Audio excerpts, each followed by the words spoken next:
The RV lifestyle has grown and appeals to a wider group of people here in the United States.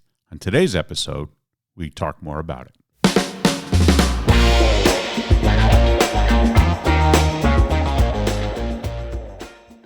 Welcome to another episode of Millstone River Live, a podcast brought to you by Millstone River Wealth Management. Welcome to Millstone River Live. On this podcast, we typically discuss financial planning topics meant to provide insights and even evoke questions.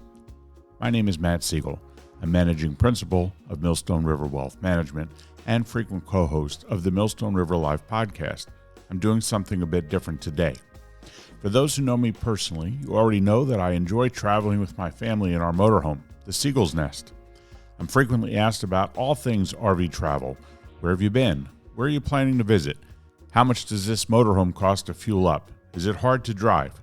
Lots of questions. One common theme is that many people are considering, maybe dreaming, of buying an RV to travel around North America. Since I'm frequently asked about RVing, I thought it might be fun to devote an episode of Millstone River Live to this enjoyable lifestyle.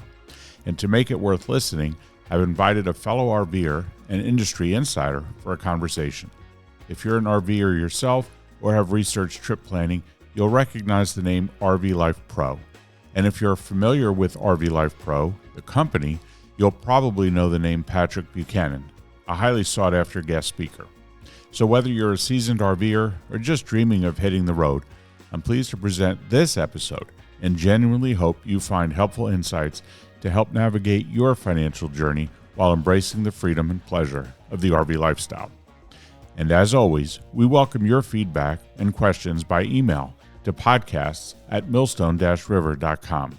If you'd like more information about RV Life Pro, you can visit their website at rvlife.com. And now, on with the show. All right, so Patrick, I appreciate you doing this with us, and I'm sure that our listeners will get great value from hearing the things you have to say as an RVer, as an industry insider, and as somebody who has a perspective unlike most because you get to see it from both sides. But maybe just to sort of set the stage, tell us a little bit, in your opinion, given that perspective, how would you define RVing, and who can RV? That's kind of where I want to sort of set the stage. Yeah, well, absolutely. Thanks, Matt, and thanks for having me. It's, the scale of what we call an RVer today has certainly changed in the last several years. I think a lot of us, maybe perhaps years ago, envisioned RVing as something old people did when they retired, and that wasn't untrue, or certainly at that time.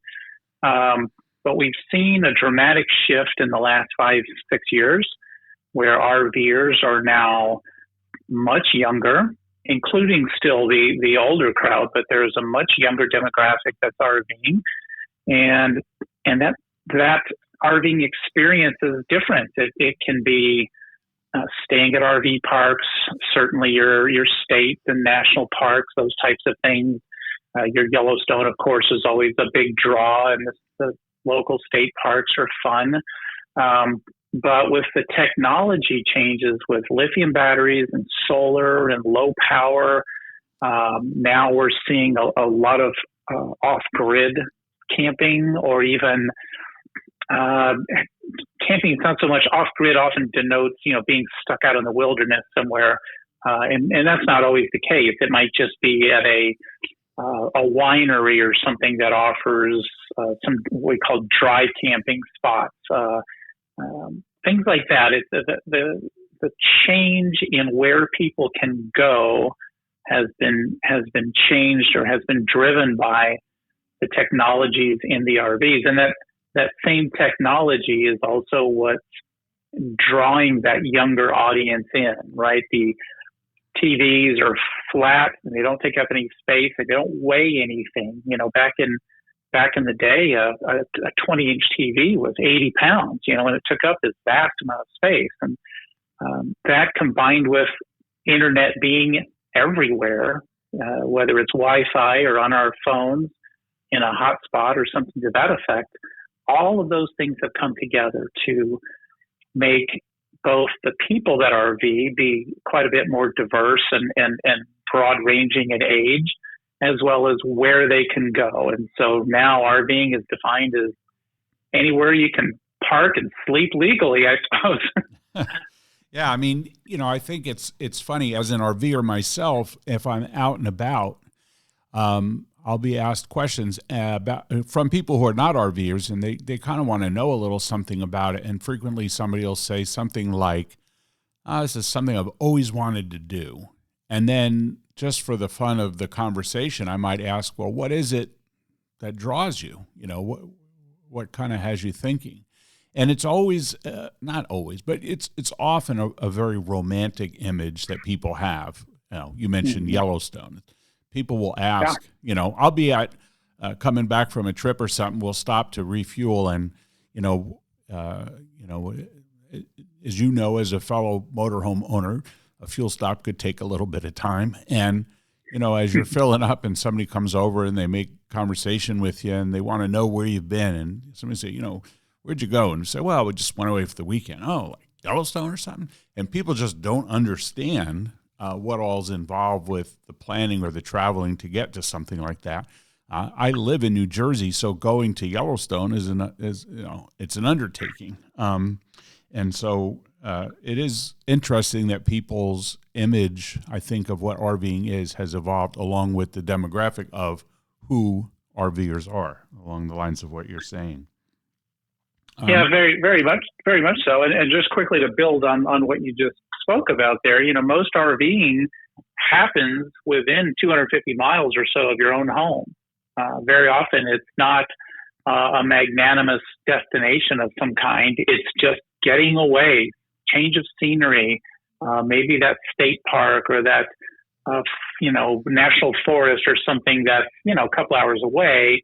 And you used to maybe take a day trip out there. Now you take the RV out there and you set up shop for a few days, or obviously the local lake, which might be a city park or a Corps of Engineers park or something along those lines, versus packing up early in the day and hauling a bunch of stuff out there and then spending the day and coming home. Now you load up the RV and you stay a few days. Yeah, and I think part of the lifestyle too that attracted me and keeps me engaged, and I think attracts a lot of people, is exactly that, what you just said. You don't have to go far. I mean, I know prior to being an RV owner, we would book these extravagant destinations to travel to, my wife and I. And, we've been to several European countries, for example, and around the U.S. And not to say that there's anything wrong with that. We enjoyed it. But you make a great point. You don't have to go that far. You don't have to, fly across an ocean to go somewhere that's a great time. I mean, it's not the same, but, last summer, for example, we visited different places in upstate New York. We took 4 trips to upstate New York. I would contend upstate New York is probably a very underappreciated gem for RV travel, because there's so many great places to go. And you only have to go, a short distance if you live somewhere in the Northeast like I do. But to go see wineries and waterfalls and, great grand natural settings and wildlife. I mean, it's great. And, it's amazing that we drive past New York City to get to those places, and they're right there, and you didn't have to go too far, and you can get there in a day's drive, let's say. Well, absolutely. And really that whole northeastern corridor there is a real hot spot, and of course only in the summer, but between what you just described, Maine, Niagara, those types of things, that's a real grand destination for somebody like myself that lives in Texas, for example. That trip to me is just as big as the trip to Yellowstone is to you. It's a 3-week event, to get all the way up there and enjoy the area and get back it's a pretty long ordeal. And it'd be difficult to do other ways, other than, like you said, fly in and, schlep around in a rental car and try to see things. It's a different experience in RV. For sure. Shifting gears just a little bit, As a financial advisory firm, we help people sort of set priorities and make good choices with money, and how they budget their recreation and their lifestyle type expenses is a big deal for some people. Budgeting for travel is a line item in their financial planning. And, sometimes people are talking in terms of these epic destinations, but I think most people really want, and you use the phrase, just want to get away. And maybe just having a different setting to be in for a few days is good enough to accomplish what travel does, which is see something you maybe haven't seen before, or revisit a place that you like, but just be there in a different setting and not have to make these arrangements to do all the traveling to and from, but rather go someplace and be there for a little bit and bring your own kitchen and bathroom and bedroom along for the ride. And I think that's a good thing. When people talk about budgeting, there's certainly costs in a variety of ways. And I think for the people who are dreamers, who are thinking about the RV lifestyle for themselves but haven't yet taken the plunge, what are some of the cost considerations that you would share, Patrick, that would be, things people should think about, maybe even some things that don't come to mind right away until you're kind of into it? Where are some of those budgeting or expense categories that we want people to know about? Well, I'll give you a couple. We'll skip the obvious ones for just a moment, but the other component of what you just described is that it has to be factored in is the fact of whether you can do those things. If you're on the fence looking to travel through with an RV or travel, worldwide and airplanes and hotels and all that, is you've got to factor in whether you have children or pets. And if you want to bring either of those along, it changes the dynamic of where you're going and what it's going to cost you. Whereas with RVing, if you want to bring either of those along, it's not really that much effort, or maybe a little bit of effort. It's not that much difference from the standpoint of cost. So it's important to think about that aspect. But when you're comparing apples to apples, aside from the cost of that RV, whatever that monthly expenditure, that monthly payment might be, and the cost of insurance, right? Those are the two big ones that you've got to come to terms with, figure out what your budget is and what that's going to cost you. There's some things, for example, I don't count expenses like food, because I got to eat wherever I am, whether I'm in the RV or not. So to me, that's not a calculable expense that I care particularly about. There is upkeep on an RV. There is maintenance. And, my rule of thumb is you need to be handy, rich, or both if you're going to go RVing. And, and handy, surprisingly, supersedes all of that. If you're handy, you can cure a lot of ills and keep your RV out of the shop quite often. Whereas if you're just used to, dropping your vehicle off at the dealership anytime there's a minor glitch, because they're going to have it ready to go by the end of the day, and they're probably going to give you a rental car, right? It's an easy experience now.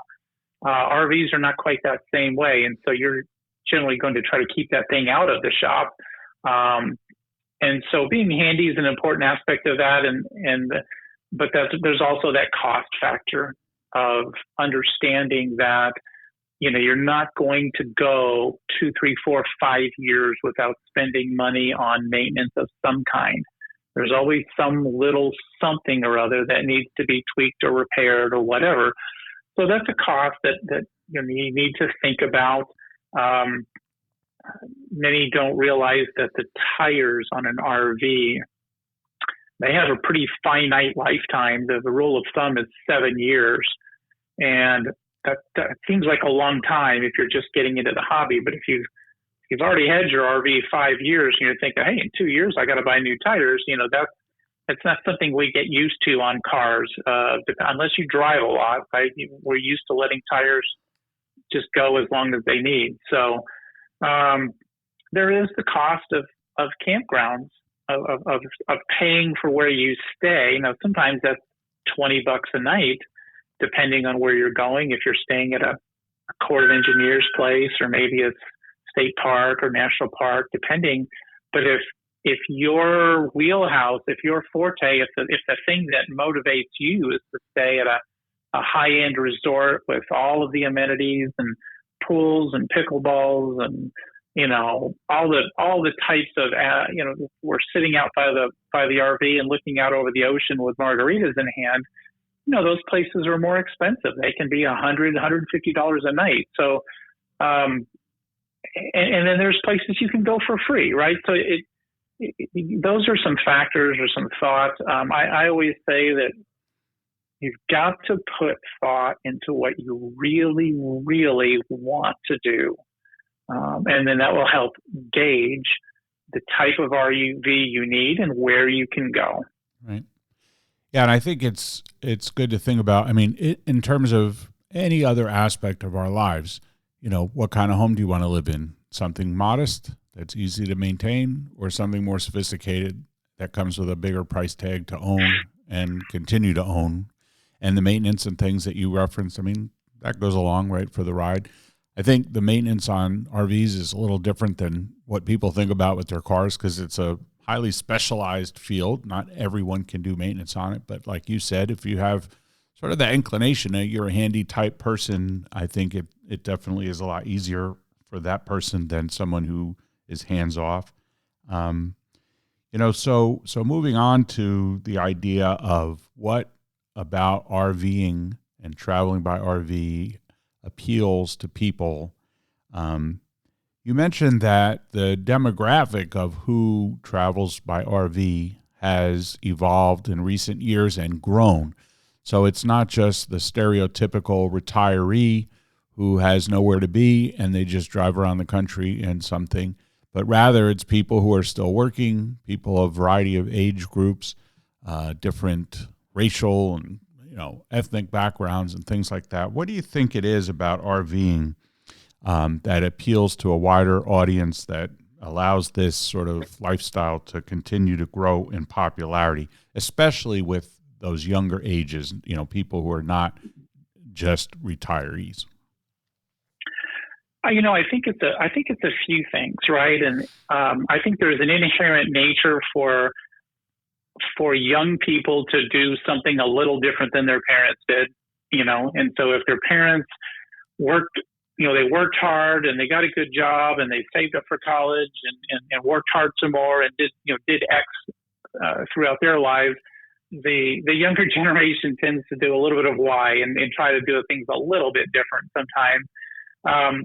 So there is that general nature, but a couple of things I mentioned earlier, the technology.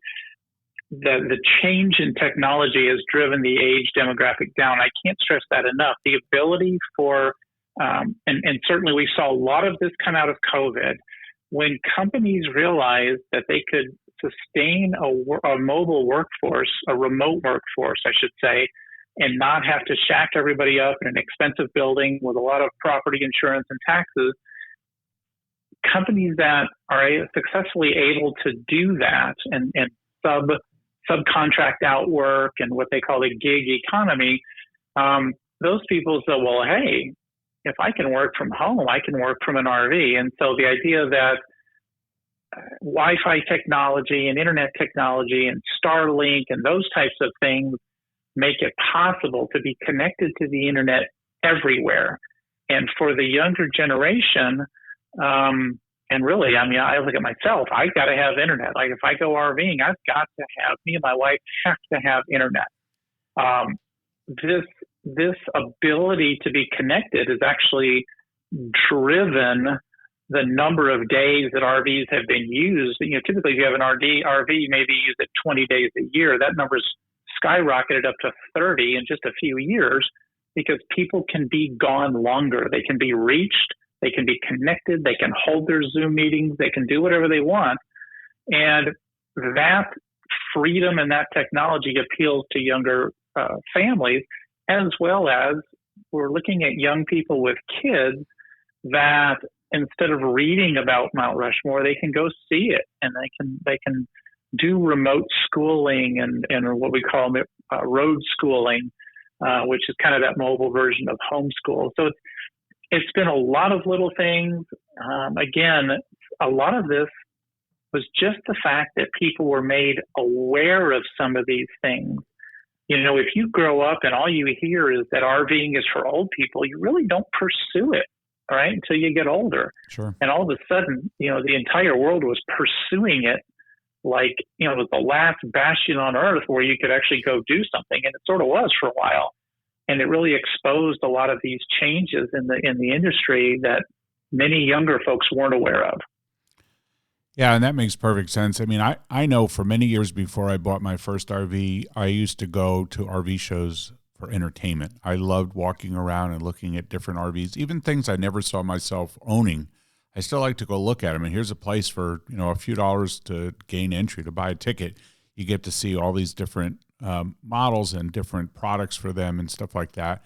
And then the fun part, of course, is, interacting with folks and hearing sort of their backstory and, how did they get started and what appealed to them and what keeps them there. And I think the technology point that you raised is a good one. It's shifted the dynamic. It's not just going off into the woods and being completely disconnected for some period of time from the rest of society, but rather it could be integrated into anything else that you do. And if that means working or just staying connected with family or whatever your motivation is to have that connectivity, you don't have to forfeit, is what you're saying, in order to head out. And I even see too, the RV manufacturers and the companies that make products for them. I mean, I think they've adapted in a big way to exactly what you say, which is, the floor plan, the design of the interior, the technology that they make available. I mean, you used an example of a TV because they don't take up much space. They're lightweight, so they're not going to weigh down a smaller unit, and yet it's used for so many things. How many people have multiple streaming subscriptions, and you can just watch them anywhere with that Wi-Fi or Starlink or whatever your connectivity is. And so it all kind of ties together. It's the, what do you do on a rainy day if you're not outside?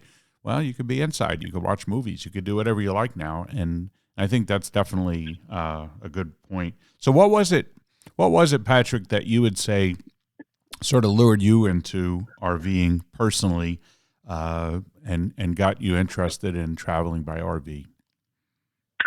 Well, for us, it was really probably the ability to drag our little four-legged creatures along with us. I had actually broached the idea of going on a cruise back in 2014. We were going to go on a cruise, my wife and I, and she said, well, then we'll have to kennel the dogs for a week or however long it was. And she suggested perhaps instead of that, let's rent an RV and go see the Grand Canyon, because she had never, neither of us had ever, but it was something she had always wanted to do. And so we decided to do that. And as I mentioned earlier, when you can bring kids and dogs along, it changes both your cost value and your flexibility. You can kind of go anywhere now instead of kenneling dogs or I can't imagine dragging all my kids onto an airline flight, but that was it, right? It was the appeal of the dogs. And I think when we drove that, I drove a big Class A motorhome out down I-40, out to the west, out to Grand Canyon. And I think that inner trucker I had in me from 10 years old watching Smokey and the Bandit came out. And it was just really nice to drive that big old living room down the freeway. And so, a couple of factors, but certainly that ability to see something during the day and still crash in our own bed at night and not have to worry about dogs and those types of things. Yeah. And would you say that having rented an RV before you went out and bought one had a big impact on your decision-making or influenced sort of what you ultimately decided to buy? Yeah, it was a huge benefit. We rented 3 years in a row, and we tried 3 different types of RVs, a large gasoline Class A, a large Class C gasoline, and then a small small Class A.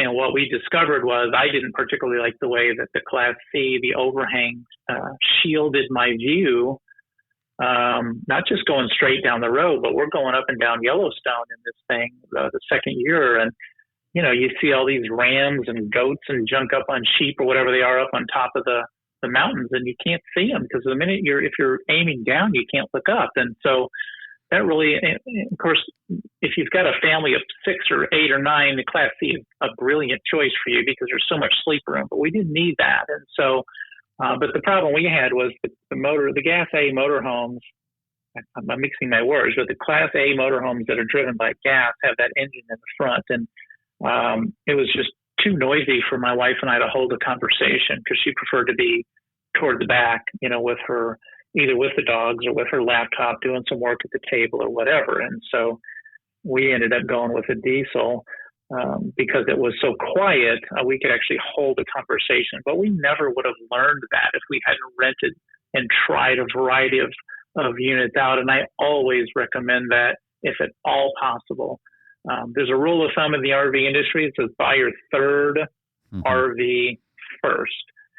And that really means you buy an RV, you like it, you realize you didn't get a fancy enough one, so you sell it, and then you buy another one, and you really like it, and you realize you didn't buy a big enough one, so you sell it, and you end up with the third choice, which was what you really wanted from the beginning. And so I don't see how you can do that without trying a few of them out first. So it was instrumental in us making the right choice the first time. And ever the financial advisor, I'd have to say, making those purchase decisions, as you just laid out, you buy one, you realize you didn't buy the right one, so you end up selling it and buying something else. Each time you do that, of course, is an expense, right?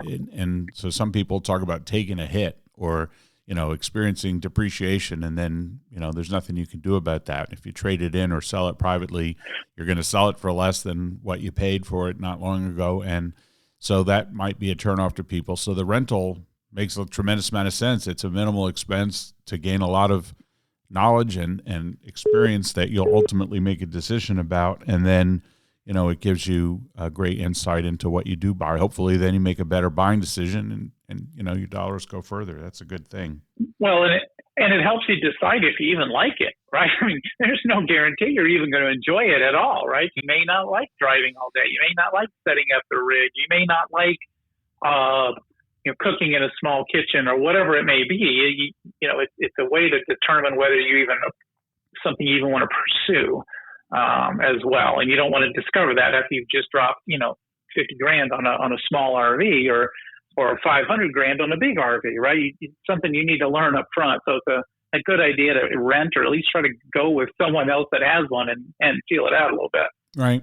Yeah, we used to say, we used to have a boat, and my wife and I always joked, the cliche in boating is the best kind of boat to own is your friends, meaning, you go out on someone else's boat. I think the same could be true in RVing, right? If you go out with somebody who has a nice RV and you get to experience it with them without having to even make the expense of a rental, let alone anything else, you might help out with gas or food or something, but that's a great opportunity. And I'm sure that if you traveled to different RV dealers and you looked at late model, gently used RVs, you'd probably find a lot where somebody took them out once or twice or 3 times and then decided this is just not for me, and they just had to get rid of it, right? And I bet that happens to, some percentage of the time. Well, a great deal of the time too. I think there's great values. Ours was slightly used when I bought it, and it was a fantastic value when I got it. And those kinds of things are certainly out there all the time. And, it's knowing where you're going to keep your RV is pretty important. If you're going to put it in a storage unit 20 miles from the house, you're going to find yourself not using that RV very much. So when we bought an RV, my number one criteria was I'm not buying one unless I can pour a slab and park it next to the house. And that was the case. And now we can just hop in and go whenever we want to. So those are all factors that can lead to, somebody trading in or selling an RV that's barely used. They never use it. Right. So I want to ask you something that I think you have a unique perspective on, and certainly I would even say, an expert vantage point, given what you do for a living. So somebody, they rented or purchased or teamed up with a friend, and they want to take a trip and they want to experience this thing. And you mentioned earlier that different types of trips exist, different types of destinations. Somebody wants something very luxurious to stay at a resort, and they're willing to pay the price to have that fancy drink with an umbrella and a view of the ocean, or they want to go out into the woods and live lakeside for a few days or whatever, and everything in between. How do you sort of start thinking about or even planning for the travel involved? Deciding on destinations, not just the type, but where geographically, and how would you get there, travel routes, things like that.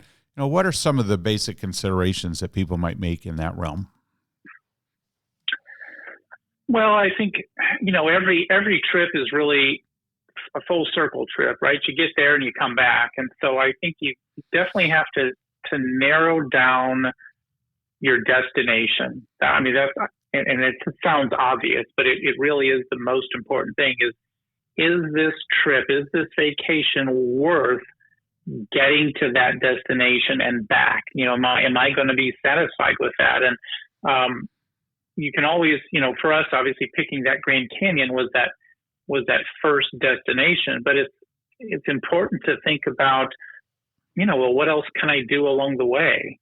But you've got to, obviously the facet of the fact is, depending on the size of the RV you're driving or towing, you need to understand that you can't just rely on Google, and you can't just use Waze or use your app or something to figure out how to get there, because you've got height and weight restrictions that you're not going to be familiar with, and you're not going to be going as fast as you would in your Honda Civic, right? Or your pick your favorite car, right? And you're going to be going significantly slower, and so you're going to get to the places that you think you're going a lot later than you realize you're going to get there. And so you've got to solve this planning aspect. And there's programs out there. Obviously, RV Life has a program to help you plan those trips. But just if I look at it from outside of that box, understanding how far you're going to be able to tolerate driving in a day, driving a big dually with a camper behind it, or driving a big motorhome, 4 or 5 hours, maybe 6, is about all you can handle, because it takes, and this, Matt, it takes all of your concentration all of the time to drive. It's not like when we tool around in our car and we listen to the radio and we yak with friends and we check our phones and, kind of halfway pay attention because the car is doing most of the work. It's a lot of effort to drive. And after 4 or 5 hours of that, you're pretty well spent. So you've got to understand that dynamic. You've got to be able to, we talk about finding campgrounds, but this dovetails back into what type of camper are you? Are you going to hit nothing but state and national parks? Are you going to hit nothing but high-end resorts or 10-star RV resorts, or is it going to be a mix of the two, which is almost always the case, because you have a destination, you have a time frame, and you've got to just decide what you're willing to settle for each day and how many days you're going to do there, you're going to get there. I certainly recommend, we always do a 1-2-1-2. And what I mean by that is that first day we'll get out of town, get on the road, we'll stay somewhere one night, and then we'll get farther the next day. But then we're going to take 2 nights and we're going to settle down, enjoy an evening at the campground or whatever. And then I might go back and drive the next day. These are all things that have to be planned out. If you've got a great campground, you might stay there 2-3 nights. If you pull into something that's not much more than a truck stop feel to it, you might spend your one night and get out, right? And these are all things you think about on that trip to the Grand Canyon or Yellowstone that might take 4 or 5 days on the road. And so you've got to have tools to plan that. You can't use the everyday tools we're used to with the Google and the Waze and those types of things. We encourage you to, go to rvlife.com, educate yourself, go to other websites, see what other people are using, watch YouTubers, see what they're using. Just as long as you understand that there is a component to RV travel that is unlike every other road trip you've ever taken, you'll be okay. Good advice. You talk about when you drive these things, it takes all of your concentration to do. And I figured out, but I wasn't smart enough to know the reason right away, but I figured out that on travel days, I always sleep great. People talk about how comfortable is it to spend the night, or what's your bed like and the mattress and all those things. And I said, man, I always sleep great. I have a travel day, and then that night I go down, my head hits the pillow, and I'm out. Well, it's because I spent all that brain power paying attention to driving, and then I had nothing left in the tank mentally. And so sleep was the only thing. I could probably sleep on a piece of plywood and do just fine after a travel day. Yeah. Well, one of my favorite stories quickly is we went through Utah, and a bunch of that area is beautiful there. And we went through, I think it was called Cedar Breaks National Park or something to that effect. And there's a drive from there down like Highway 12. It's a beautiful, gorgeous, winding road that basically we could work our way down into towards Colorado or towards Grand Canyon or wherever we were headed a different year. We stopped at the little gift shop, the National Park gift shop, and got a magnet, poked around a little bit, and then got me a water bottle, put it up next to my driver's seat, and hit the road. And immediately started into that Highway 12, that busy, that windy, beautiful drive. And it was an hour and a half before I could even let go of the wheel to open that water bottle. I mean, you just could not turn on, shut down or relax before then. Now, it was one of the most gorgeous drives I've ever been on in my life, but it took every ounce of concentration and two hands on the wheel the whole time. And I think anyone who's driven an RV can relate. I mean, I know for me, you talk about the view that you had out the big, windshield and getting to see nice scenery and all that stuff. And to me, one of the prettiest things I saw in my earliest days of driving this big motorhome was that blue sign that said rest area 2 miles. And I just thought, oh man, if I can just hang out for 2 more miles, I get to pull over and stop for a few minutes. And that's a good thing.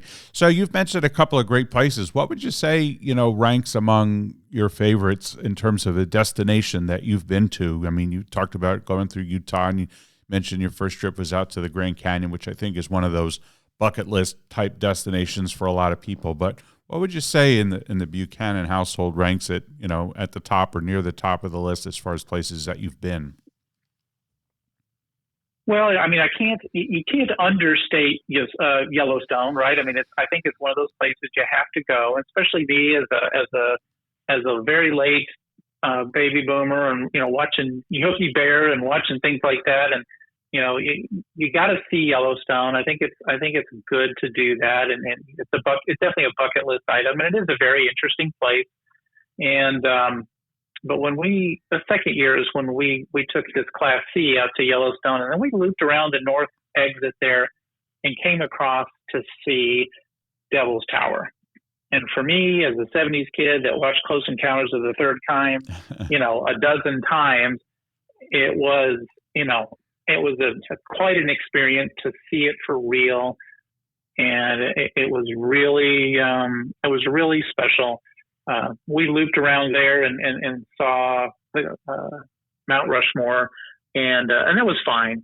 But after seeing Devil's Tower, it just wasn't the same. But we actually had a marvelous trip one year down to Charleston, South Carolina, and that was the year we rented a small Class A, and we pulled that thing right into this little town called Isle of Palms and parked in a parking lot. And then we walked around there, went down to the beach, and it was just terrific.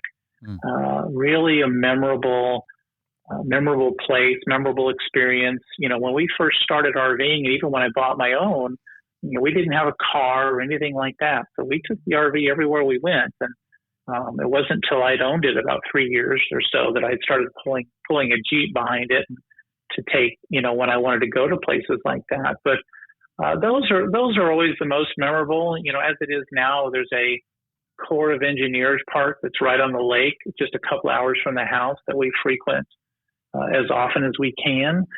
And so it's a nice little venture. It feels like a world away, even though it's just a 2-hour RV drive down there. And that's kind of special every time. But, if I had to sum it up, certainly the Yellowstone and Devil's Tower combo, and then that beach trip was really neat. Yeah, those sound great. I think this could be a topic unto itself, just places to travel to, right? And I think that's also part of the appeal, is the fun of thinking of places to go. Going there, of course, is the best, but thinking about it is kind of a close second, I think, at least for me, about the whole idea of the RV travel and everything that goes on with that. Is just that, almost dreaming about, the next place to go. And because, the way my brain works, I'm a planner. I like thinking things long term. I know some people are more seat of the pants, and there are people who like to kind of wing it from day to day. I can't do that. I stress out too easily doing it that way. And I like planning. And, my wife makes fun of me, but by around early to mid-October each year, I've got the next year's trips planned, booked, deposits made, and, all of that stuff. And so I think it kind of appeals to just about anybody. And all these places you're talking about, I think just about anybody would love to see some of these things if they haven't already, and there's no better way to do it. And we know from our customer feedback that planning is a huge part of the enjoyment of the experience, and really planning is more. Experienced RVers will know how important the planning is because they've sort of already lived it. But for those that haven't RV'd yet, planning is critical to make sure you aren't putting yourself in a position you shouldn't be in. Driving down a road you do not belong on in an RV, or pulling into a campground that, can't accommodate anything bigger than 20 feet, or realizing that you're halfway across, Kansas and you don't have fuel because you didn't plan your gas stops properly. All of those facets are even more important for a new RVer than they are for an experienced RVer. And the great part about it is experienced RVers then have learned enough that they can make these great plans, and it's really satisfying. There's a lot of places we haven't seen. We haven't been up to Niagara, we haven't been to Crater Lake, we haven't been to some places we still want to go. And the excitement of planning that trip, we're looking to run out to Sacramento at Christmas this year if all goes well. And so I'm starting the early aspects of making that plan. And that means every day knowing where I'm going to drive, when I'm going to drive, how far, what rest areas, what fuel stops. I can know where I'm going so I can actually enjoy the drive, not fret about the details when I'm behind the wheel. That's not the place to be worrying about things. Yeah, agreed. I mean, that's how you and I met originally, was to talk about RV life, and, the package of software tools that are available within that RV Life Pro subscription speaks to me directly. I mean, I would characterize myself as a super user of all the RV Life tools, because I use TripWizard to plan my my routes to get places. I use the campground reviews to look at the places I want to think about staying. I use the IRV2 forum to interact with other RVers out there on a variety of things. I have some little quirky thing I want to do in my motorhome. Invariably, there's people out there that give you great recommendations, or I want to go to a certain place, or, where should I stay, all that kind of stuff. What are some other ways, though, that you would say are ways that people can connect with other RVers? I mean, people use the term community a lot, but even before you get that deep, just how do you connect with people and find out, what would you say would be your advice on that, Patrick? Well, I'm not opposed to social media and things like that for some of those initial connections. It's not a bad spot to find like-minded individuals. You mentioned a website called irv2.com, and it's just like it sounds: the letter I, the letter R, the letter V, and the number 2. And what that amounts to is sort of that graduated step, right? When you've kind of done the social media thing, and all the questions are all by the same newbies or all by new people every day. It's the same questions over and over again, and then when they are answered, you can't find them, right? They've scrolled off the screen somewhere mysterious. You sort of move into that next tier of wanting solid food, right? And so you go into forums, RV forums like IRV2. That's a great online place to interact. Certainly within your own brand, whatever brand of RV you have, you'll very often find manufacturer clubs or folks of like-minded individuals that also have. I've got a Tiffin, so there's plenty of Tiffinites out there that have various clubs and organizations that have get-togethers, and they have rallies. Those types of things, get-togethers at RV shows, and just again, certainly nowadays. Everything is centric around being online or some online presence of some kind. Back in the day, it was you got a magazine in the mail, and the only time you could really go out and interact was either with local group chapters where you had little campouts nearby, and then once a year or twice a year you had a big national campout. FMCA, which has now been renamed to FRVA, is a great example of that. And sadly, their numbers are declining simply because people just don't need to get together physically as much because there's so much online interaction. That's just a byproduct of society at this time. But start wherever feels good, but as you seek deeper answers, you're going to find yourselves in a little bit more focused areas like forums and groups and clubs and things like that. And it just depends on your personality. If you like to meet lots of folks in real life, you're going to find yourself at a lot of rallies and a lot of campouts and a lot of get-togethers. If you're pretty good with just an internet connection, then certainly there's plenty of resources for that. Yeah, that sounds good. That's great advice.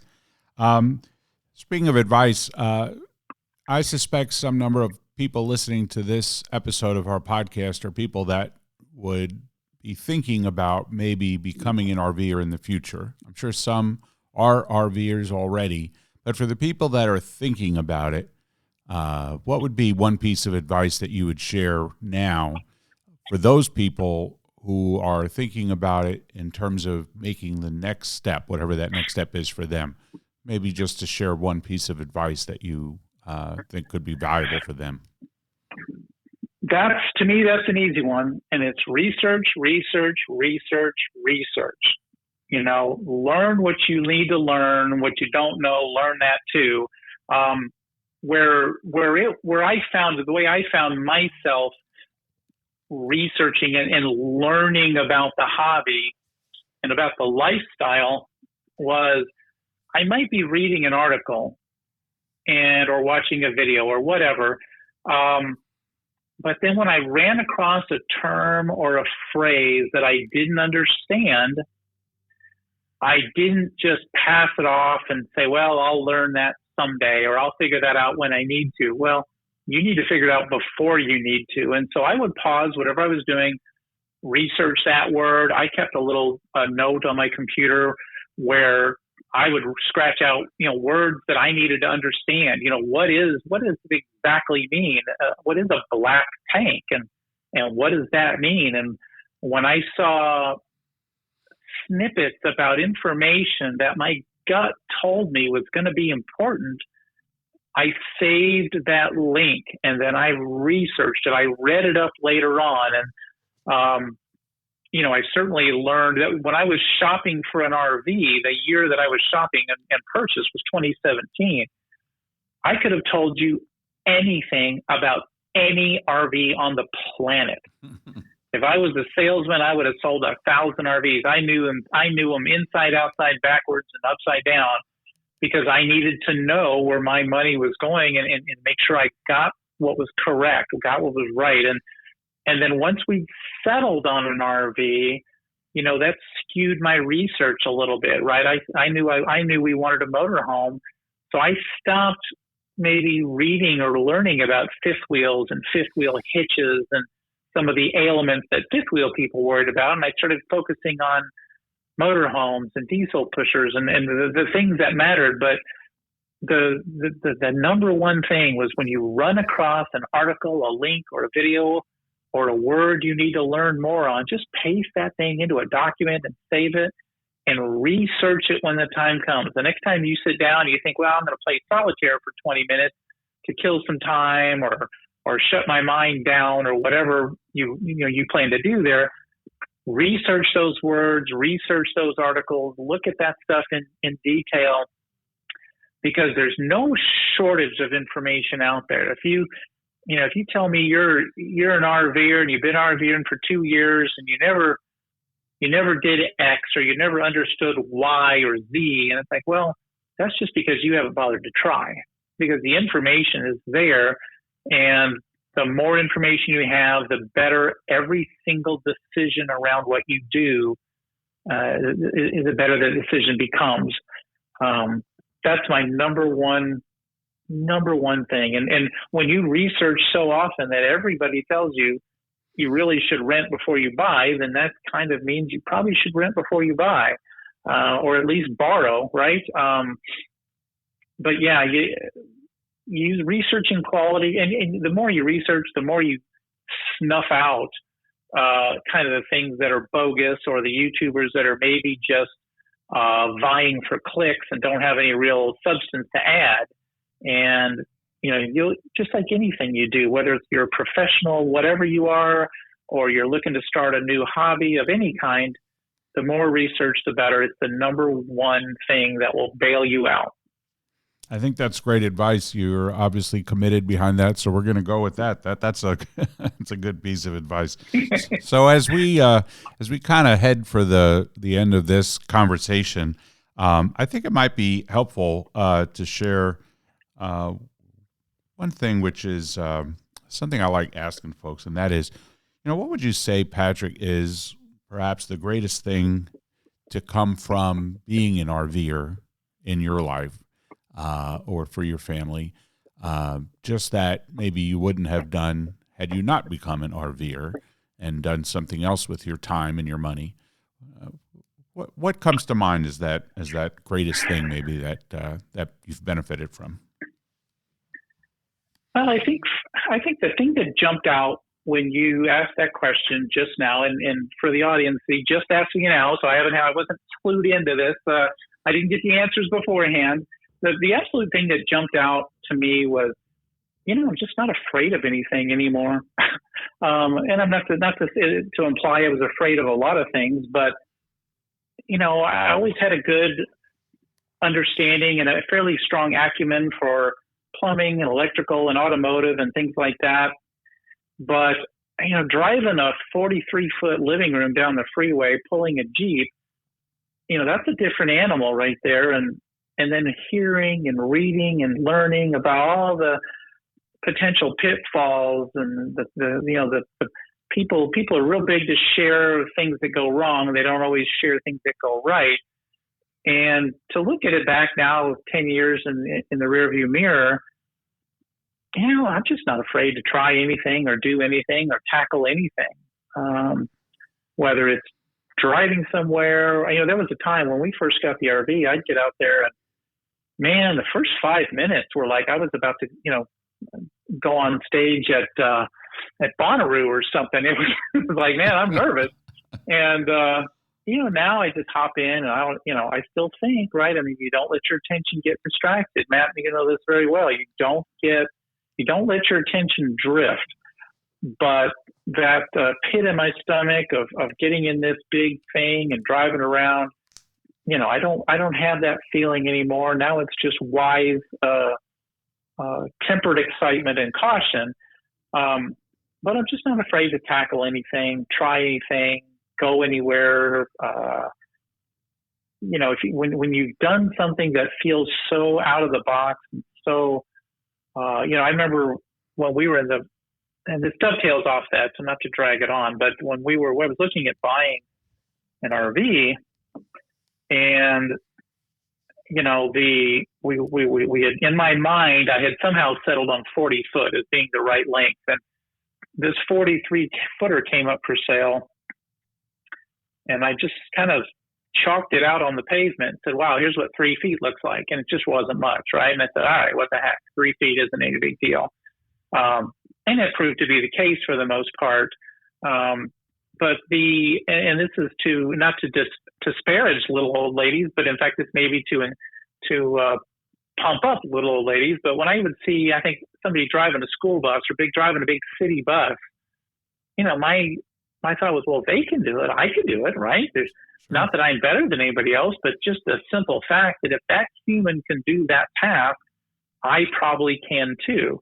Now, I'm not going to go shoot 66 at Pebble Beach, but, and so I can't do everything everybody else can do. But if it comes to just driving a big old thing, and I had driven, U-Hauls to help the kids move out and things like that, but it's a different thing when you're looking at something the size of a city bus.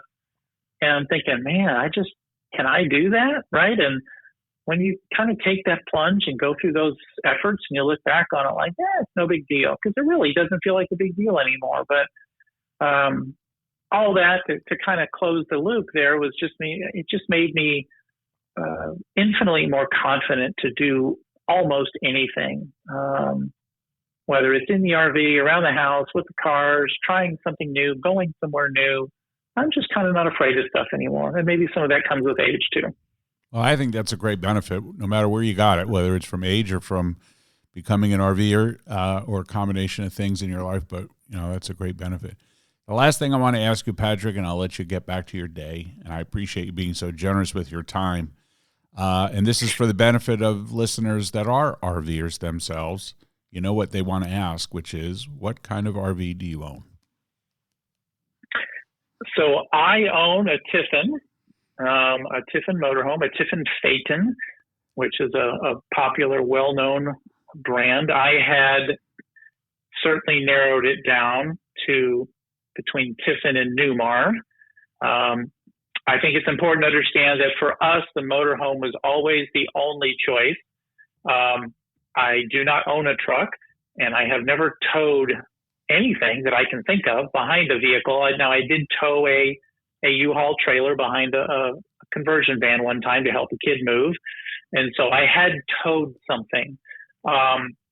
But sitting in the truck with the dogs for 6 hours at a time was never in my wife's thought process. And I just always liked that big format of a big motorhome. So when it came down to hunting for motorhomes, Tiffin and Newmar are the two brands that will come up the most frequently when it comes to the higher quality. And of course, I know Matt has a Newmar, but at this point, I was willing to take a couple of different brands. I was willing to buy either of them. I wasn't specifically married to this one, but it was more about what came available when I was shopping for them. And I had been checking a local website. They're not 3 miles from my house. But after 2, 3, 4 weeks of not finding anything, I began to broaden my search. And then after about 2 months, I think, or 2, 3 months of spending 2 hours a day. I'd come home from work and it was 2 hours a day, every day, online, researching and looking for RVs. I decided to check back with this local dealer again, who was a Tiffin dealer and a Jayco dealer. And they just happened to have this rig sitting there that was exactly what we wanted. And I knew it the minute I saw it. I called in late for work. I went, checked it out. I left early for work that same day to take the wife down and have her take a look and put a deposit. I had done so much research that by the time I saw it, I knew what I knew, and that was it. And so I'm very happy with the choice. I think it was a smart decision. There are plenty of good brands out there, and every good brand can have problems as well. I think it just needs to be what's in your budget, what's aesthetically pleasing to you, what has the features you want, and just make sure if you will have a decent warranty and do a proper delivery inspection, and I mean be willing to walk away when they tell you, oh, that'll be okay, or oh, that's not a problem, you can schedule an appointment and bring it in to be fixed. No, I think you got to be willing to walk away until it's exactly the way you expect it to be before you drive it off the lot. And that's we could talk about that another hour, and I won't go down that road today, but you can be successful with any RV if it meets all your criteria and it's properly backed and supported by the dealer. Well said. And I'm sure that the RVers who are listening are going to know what a Tiffin Phaeton is, and they're going to know kind of when you say you were thinking Tiffin and Newmar. A lot of times I think those two makes are like the Coke and Pepsi of nicer production motorhomes. And being a Newmar owner myself, I was in that 50-50 struggle when I was looking and narrowed down to those two brands, the same two brands you just said. And I remember going to an RV show, and Bob Tiffin, who ran the company for decades, was sitting inside one of the models, and people like to meet him. He's like a little celebrity, right, within the RV field, and people love to meet him, and they always like the sort of folksy quality that he has. And how he will sign his name to the inside cabinet door of each model that goes down the line. And, I've heard people joke that they kind of bought the autographed cabinet door and it just came with a motorhome wrapped around it. But I think that there's something to be said for that. Well, that's true. And two micro quick stories here. So for those that aren't familiar with, the motorhomes we're talking about are basically as big as a 45-foot bus looks like, a tour bus or a city bus, those types of things. But to go back to the Bob Tiffin thing, so very car enthusiasts will know that Carroll Shelby was pretty famous for you try to get him to sign your glove box, that type of thing, and Bob Tiffin did kind of a play on that, and as Matt said, he'll sign cabinet doors. And I've seen people in line to see Bob holding cabinet door that they took off their rig and got in line with. And, to any other person in the world, you think, what is wrong with this person? But the RVers are like, yeah, Bob Tiffin must be in there, right? And so, but oddly enough, this January here, I went to the Tampa RV show, and was wandering around, just taking a break from the booth. And it was really busy. If anybody's wondering the state of RVing, it is good and it is busy. But I was wandering around the Tiffin display just to see what they had come up with this last go around, and I just kind of half-heartedly walked into an RV to poke my head in there and see what things look like. And Bob Tiffin's just sitting on the couch waiting for somebody to walk in. So I said hi to Bob and looked around for a minute, and we chatted for a half second. Other folks came in and they were just as surprised to see him sitting there as I was. But it's, it's like you said, it's a fun, folksy, kind of a nod to yesteryear, perhaps, of having your name on something and sticking by it. And I certainly feel equally as strong about either brands and some other ones as well. So, it's a lot of fun to drive. Like I said earlier, I get my inner trucker out and I go through that diesel truck lane and fill her up and get on I-40. I got a CB hooked up that is completely silent 99% of the time, but for that 10% where you get behind a slowdown that's unexpected, somehow or another the CB comes alive, and like I say, you're back in 1970 and you just want to pick it up and yell rubber duck. Well said.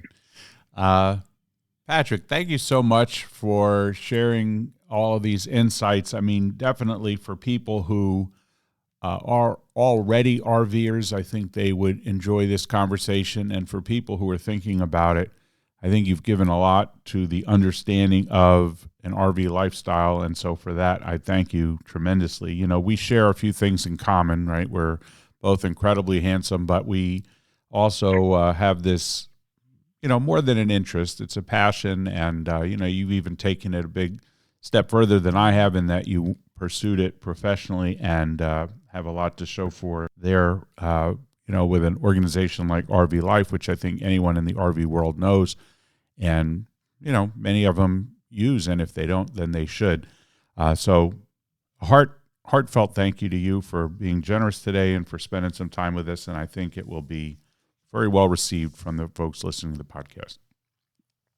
Well, thanks, Matt. It's a pleasure to be on and just to talk about what we're passionate about and hopefully educate. There's a lot out there people don't know, and the more we can, as I enthusiastically gushed earlier, the more information you have, the better off you are. Well said. Totally agree. Thanks again, Patrick. And thanks for listening to this episode of Millstone River Live. We hope that you found the conversation to be helpful, if not entertaining. If you have questions or want some more information, you can reach us podcasts at millstone-river.com. And if you'd like more information about RV Life, they're easy to find online at rvlife.com. You can send an email directly to Patrick if you'd like to connect with him. He's at patrick@rvlife.com. Thanks again for listening. Feel free to share this episode with someone you think might benefit, and we'll catch you on the next one.